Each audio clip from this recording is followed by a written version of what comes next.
ते काहीच करू शकत नाही. पण शिंदेना टार्गेट केलं जातं असं तुम्हाला वाटतंय? शिंदेना टार्गेट केलं असं मी आत्ता नाही म्हणणार, पण एकंदर लक्षणं जी काही दिसत आहेत किंवा एकंदर वातावरण जे काही राजकीय वातावरण आम्हाला समजतं, त्याच्यावरनं आम्हाला असं वाटतं की काहीतरी डाल में कुछ काला आहे, गडबड आहे. अशा परिस्थितीत असं वाटतं का की शिंदेना आता झालं, त्यांचाही अनुभव तोच असेल, जर भाजपसोबत तुमचा अनुभव तोच असेल तर दोघांचाही भाजपकडनं वाईट अनुभव आहे, तर अशा परिस्थितीत काही पुन्हा एकत्रीकरणाबाबत काही चर्चा? शिंदेची तेवढी हिंमत आहे का परत यायची? शिंदे आता काही करू शकत नाहीत. पण समजा आता म्हणतात पत्रकारांनी हायपोथेटिकल प्रश्न विचारू नये जर तरचे, पण तरी सुद्धा अशा परिस्थितीत याच्या बाबतीत कोणी बघा, याच्या बाबतीत राजकारणात कोण याचे निर्णय घ्यायचे अधिकार हे सगळे पक्षश्रेष्ठींना असतात. आता पक्षश्रेष्ठी त्याच्या बाबतीत काय विचार करतील सगळ्याचेच. उद्या शिंदे पक्षाचे प्रमुख आहेत, ते काय विचार करणार मला माहित नाही. माझ्या पक्षाचे प्रमुख उद्धव ठाकरे आहेत, ते काय विचार करणार मला माहित नाही.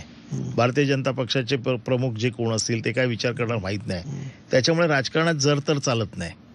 आणि राजकारणात आजपर्यंत कधीच कोणी असं छाती ठोक सांगू शकत नाही की हे होणारच नाही.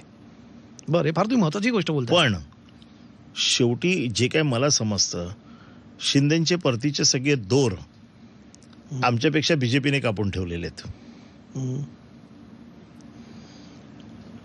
तेवढी हिंमत असेल असं मला आत्ता तरी वाटत. तरी परत तसा समजाचा प्रश्न, समजा त्यांनी केली हिंमत, तर त्याचा मग माझ्या पक्षाच्या प्रमुखांनी निर्णय घ्यायचा आहे ना.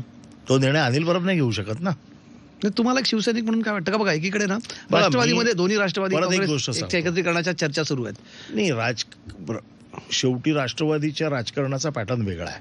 बरं, शिवसेनेचा राजकारणाचा पॅटर्न वेगळा आहे. शिवसेना इथून काम करते जास्त, राष्ट्रवादी इथून काम करते जास्त, बीजेपी इथून जास्त काम करते. शिवसेनेमध्ये जास्त तुम्हाला म्हणजे भावनेला जास्त महत्व आहे. आता ह्या सगळ्या परिस्थितीमध्ये भावनाप्रधान होऊन निर्णय घ्यायचा का व्यावहारिक निर्णय घ्यायचे का राजकीय निर्णय घ्यायचे, याचे आमचे सगळे अधिकार आम्ही उद्धव ठाकरेंना दिलेले आहेत.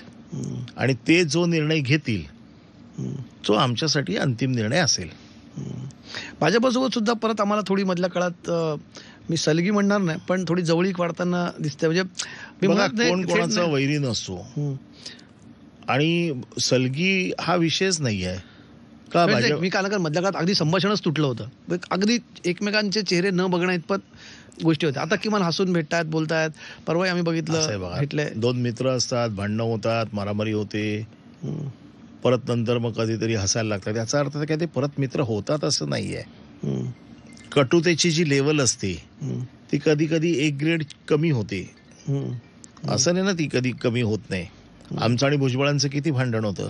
होय, म्हणजे अगदी भुजबळांच्या घरावरती अटॅक होऊन इतकं टोकाचं भांडण होतं. कालांतराने ते कमी झालं. म्हणजे काय भुजबळ शिवसेनेत नाही आले ना. त्या कटुतेची लेवल कधी ना कधीतरी कमी खालीवर होत असते. अशीच म्हणजे भाजपाचं काय झालंय की भाजपा, तुम्हीच आता एक मगाशी सांगितलं की कुठेतरी भाजपा त्यांना एक प्रकारे त्यांची कोंडी करताय का, त्यांच्याच आमदारांनी प्रश्न त्यांच्यावरती उपस्थित करून. दुसरीकडे भाजपा तुमच्याशी, तुम्ही म्हटलं तशी कटुताची एक ग्रेड कमी केलेली आहे. तर भाजपा कुठेतरी ऑप्शन तपासताय का?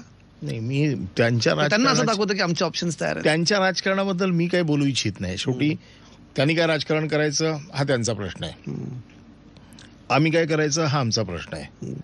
आता ते शिंदेना काय मेसेज देऊ इच्छित आहेत आम्हाला माहित नाही. पण आता आम्ही महाविकास आघाडीमध्ये आहोत. महाविकास आघाडी आजही आम्ही एकत्र होऊन लढतोय. तुम्ही बघताय जेव्हा विधान परिषदेत हा विषय येतो त्यावेळेला मी, बाई जगताप असतील, माझ्याबरोबर काँग्रेसचे लोक आहेत, राष्ट्रवादीचे लोक आहेत, त्यांचे काही प्रश्न असतील त्यावेळी आम्ही लढतोय.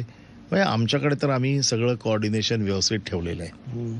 पण एक राजकीय, आपण पॉलिटिकल प्रुडन्स म्हणतो, राजकीय शहाणपण असतं की जेव्हा संधी असते तेव्हा आपण योग्य निर्णय तसे घ्यायचे असतात. शरद पवारांनी कधी राष्ट्रवादी सोडला, लगेच राष्ट्रवादी स्थापन केला, पण लगेच 6 महिन्यात काँग्रेससोबत युती केली. जेव्हा परत राजकीय परिस्थिती झाली तेव्हा त्यांनी शिवसेनेसोबत युती केली. तुम्हाला असं वाटतं का की भविष्यात आता युती आघाड्या होत असतात, त्यामुळे अशा परिस्थितीमध्ये तुम्हाला कोण जास्त जवळचं वाटतं? तुम्ही म्हटलात की शिंदेच्या परतीचा समजा असेल तर तो निर्णय पक्षप्रमुख घेतील किंवा भाजपकडे जायचं असेल किंवा आगामी काळात मनसे, कारण त्यांची सुद्धा आम्हाला ती कटुता तिथेही आम्हाला काही कमी होताना दिसते. म्हणूनच